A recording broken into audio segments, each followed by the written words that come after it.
Hello बच्चों, आज हम क्लास 8 का चैप्टर नंबर 1 शुरू करने जा रहे हैं।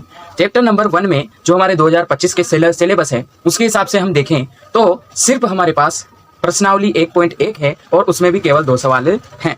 ठीक है, तो यहाँ पर हम शुरू करने जा रहे हैं आज प्रश्नावली 1.1 एक्सरसाइज 1.1। इंग्लिश हिंदी मीडियम दोनों मीडियम वाले आराम से वीडियो को देख सकते हैं क्योंकि हम दोनों ही तरीके से समझाते हैं। ठीक है, एक्सरसाइज 1.1 हम आज शुरू करने वाले।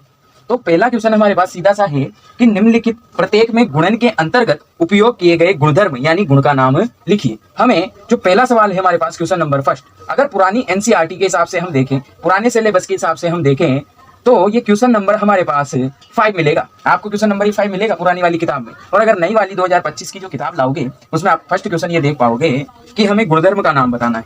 ठीक है, तो फर्स्ट क्वेश्चन में पहला क्वेश्चन हमारे पास कुछ इस तरीके से -4/5 × 1 बराबर 1 × -4/5 बराबर -4/5। इस तरीके से ये हमारे पास एक सवाल है। ठीक है, तो यहाँ पर क्या हो रहा है कि -4/5 लिखा है, इंटू में 1 है और उसी तरीके से बराबर करके इसको आगे पीछे कर दिया और 1 आगे लिख दिया इंटू -4/5 पीछे लिख दिया। जब इनको गुणा करेंगे तो हमारे पास बराबर में -4/5 आराम से आंसर आ चुका है। तो आप कोई दिक्कत नहीं है इसमें गुणधर्म, बस इस तरीके से आपको लिखना है कि इसमें कौन सा गुणधर्म है। गुणधर्म लिख के आपको लिख देना है कि इसमें कौन सा गुणधर्म है। इसमें हमारे पास है गुणात्मक तत्समक, गुणात्मक तत्समक। ठीक है, ये गुणधर्म है गुणात्मक तत्समक। अब गुणात्मक तत्समक गुणधर्म किस तरीके से वो समझो। क्यों? क्योंकि हमारे पास गुणा हो रहा है इसलिए हम बोल देंगे गुणात्मक, और एक जो है एक को हम बोलते हैं गुणात्मक तत्समक, इसलिए हमारे पास जो गुणधर्म है वो है गुणात्मक तत्समक। गुणा से पता लगा लेना गुणात्मक है। और जब भी किसी संख्या से एक को गुणा कर रखा हो, किसी भी संख्या से एक को गुणा कर रखा हो, चाहे आगे कर रखा हो या पीछे कर रखा हो, हमेशा हम गुणधर्म लिखेंगे गुणात्मक तत्समक। इस तरीके से ये हमारा फर्स्ट क्वेश्चन कंप्लीट हो जाता है। इसी तरीके से पहले में इस तरीके से दूसरा क्वेश्चन हमें दे रखा है, दूसरा क्वेश्चन दे रखा है कि -13/17 गुणा में है -2/7 बराबर -2/7 गुणा -13/17। इस तरीके से हमारे पास एक क्वेश्चन दे रखा है। तो हम इसमें देखें कि जो ये संख्या है इसको इस संख्या से गुणा कर रखा है और बराबर में क्या किया, जो पीछे की संख्या थी उसको आगे लिख दिया और जो आगे की संख्या थी उसे पीछे लिख दिया। बस इतना सा काम उसने किया है, गुणा कुछ करके नहीं बताया। बस इसमें हमें क्या बताना है, गुणधर्म बताना है। तो इस तरीके से गुणधर्म लिख के यहाँ पर गुणधर्म लिख देना है। अब देखो जैसे कि यहाँ भी था गुणा, तो लेकिन यहाँ 1 से गुणा हो रहा था और वही संख्या आ रही, क्योंकि किसी भी संख्या को 1 से गुणा करेंगे तो वही संख्या आएगी। लेकिन यहाँ पर जो गुणा हो रही है, यहाँ हो रहा है कि ये संख्या जो है इसको पीछे कर दिया और पीछे वाली संख्या को आगे लिख दिया और ऐसा का ऐसा गुणा में है। तो यहाँ पर सीधा सा मतलब है क्रम को आगे पीछे कर रखा है। यहाँ पर क्या किया, क्रम को आगे पीछे किया, इसलिए यहाँ पर गुणधर्म आ जाएगा हमारे पास क्रम विनिमयता। क्या आ जाएगा, क्रम विनिमयता गुणधर्म हमारे पास आ जाएगा। क्या किया उसने भाई, क्रम को आगे पीछे कर दिया, क्रम को विनिमय कर देना यानी कि आगे पीछे लिख देना। इस तरीके से ये गुणा में है भी, ये प्लस में भी हो सकता है। जैसे हम लिख सकते हैं 3/2 प्लस 4/3, कुछ इस तरीके से बराबर में करके हम 4/3 को आगे लिख देंगे प्लस 3/2 को पीछे लिख देंगे। तो यहाँ पर भी अगर हम देखें तो यहाँ पर भी क्रम विनिमयता का हमारा नियम होगा। क्यों? क्योंकि प्लस हो, माइनस हो, गुणा हो, भाग हो, कोई सी भी संख्या हो, हमेशा जब भी इस तरीके से क्रम को आगे पीछे कर रखा हो, क्रम को आगे पीछे चेंज कर रखा हो, तो हमारे पास क्रम विनिमयता का नियम होता है। ठीक है, और जब भी 1 से गुणा कर रखा हो वहां गुणात्मक तत्समक हमारा नियम होता है। अब हमारे पास आ जाता है इसी तरीके से पहले का तीसरा क्वेश्चन। इसमें देखो -19/29 गुणा में 29/-19 बराबर 1 आ रहा है। इस तरीके से ये हमारे पास एक सवाल दे रखा है। तो यहाँ पर आपने देखा कि -19/29 लिख रहा था, अब उसी को गुणा में उल्टा करके लिख दिया, यानी जो बटे में था हर था, ऊपर वाले कौन से बोलते हैं, नीचे वाले को हर बोलते हैं। ठीक है, तो अंश जो है वो यहाँ पर हर का काम कर रहा है और हर जो है वो यहाँ पर अंश का काम कर रहा है। यानी इसको इस पूरी जो -19/29 है इसको उल्टा करके गुणा में 29/-19 कर दिया है। जब भी ऐसे करता है वो, तो हमारे पास सीधा सा अभी आंसर 1 कैसे आएगा, सीधी सी बात है। जब गुणा में है और बटे में सेम संख्या है तो कटेगी, तो माइनस चिन्ह से माइनस चिन्ह कट जाएगा, 19 से 19 कट जाएगा एक बार, 29 से 29 कट जाएगा एक बार, तो इधर भी 1 बचा इधर भी 1 बचा, 1 × 1 जब हम करेंगे तो हमारे पास आंसर 1 आ जाएगा। यानी इस संख्या से, इस पूरी संख्या से ये पूरी संख्या कट जाएगी और आंसर 1 आ जाएगा। तो जब भी ऐसा हो तो इसमें हम गुणधर्म लिख सकते हैं इस तरीके से। इसमें लिख सकते हैं गुणात्मक प्रतिलोम। क्यों गुणात्मक प्रतिलोम हमने क्यों लिखा, क्योंकि यहाँ पर हमारे पास गुणा हो रहा है इसलिए हम लिखेंगे गुणात्मक, और यहाँ पर उल्टा कर रखा है उसे बोलते हैं हम प्रतिलोम।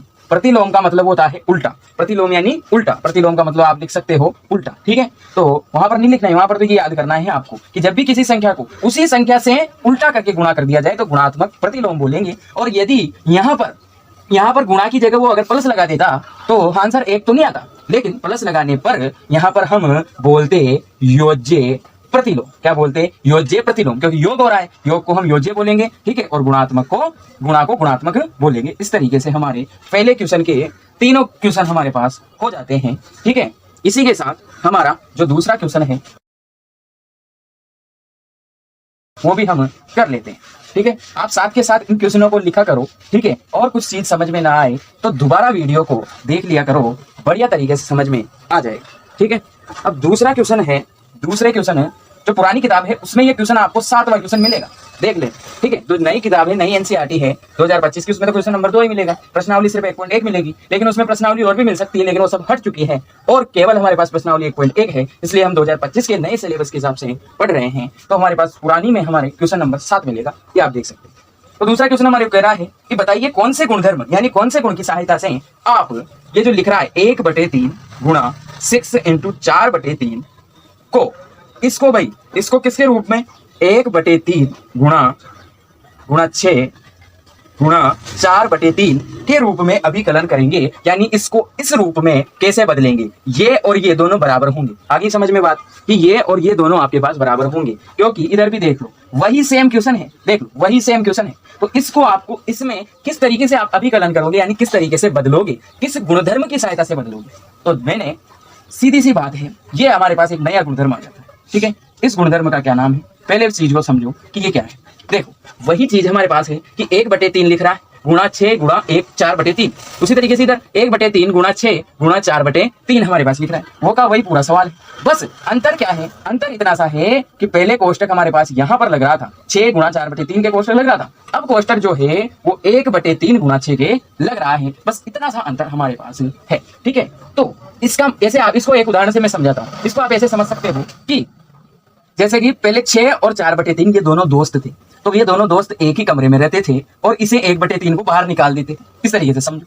फिर बाद में क्या हुआ, इन दोनों को लड़ाई हो गई होगी, तो 1/3 और 6, ये जो 6 है ये 1/3 से दोस्ती कर लेता है और ये इसके पास गुणा हो जाता है और 4/3 को बाहर निकाल देता है, यानी ये दोनों घर में रह लेते हैं और इसको बाहर निकाल देता है। आगे बात समझ में, तो ऐसे समझ सकते हो कि पहले ये दोनों दोस्त थे, अब ये दोनों दोस्त हैं, तो इस तरीके से ये दोनों साथी से याद रखना हमारे पास साहचर्यता, कौन सा नियम, साहचर्यता या इसे हम सहचारिता का गुणधर्म भी बोलते हैं। तो इसमें कौन सा गुणधर्म लगेगा, सहचर्यता या सहचारिता का गुणधर्म लगेगा। इस तरीके का एक और एग्जांपल मैं ले सकता हूं कि यहाँ पर तो गुणा हो रहा है, अगर इस तरीके से हमारे पास जैसे 2 + 3 + 4 इस तरीके से लिख दिया कुछ बराबर, अब कर दिया उसने 2 + 3 + 4, इस तरीके से भी कर सकता है, इस तरीके के क्वेश्चन दे सकता है। क्यों? क्योंकि पहले ये दोनों दोस्त थे, अब ये दोनों दोस्त हो गए। जब भी इनको हल करोगे, इनको सोल्व करोगे, तो जो आंसर आएगा वो तो सेम ही तो आएगा। जो आंसर हमारे पास आएगा वो सेम आंसर नहीं आएगा, इसका भी वही आंसर आएगा और इसका भी वही आंसर आएगा, ठीक है। यहाँ भी आप सोल्व करोगे तो इसका और इसका दोनों का सेम आंसर आएगा, बस अंतर तो हमारे पास कोष्टक का ही है। इसलिए साहचर्यता दोस्ती का नियम इसे कहते हैं, साहचर्यता सहचारिता का जो नियम है वो हमारे पास इसमें लगेगा, ठीक है। तो प्रश्नावली 1.1 हमारे पास यहाँ पर समाप्त हो जाती है।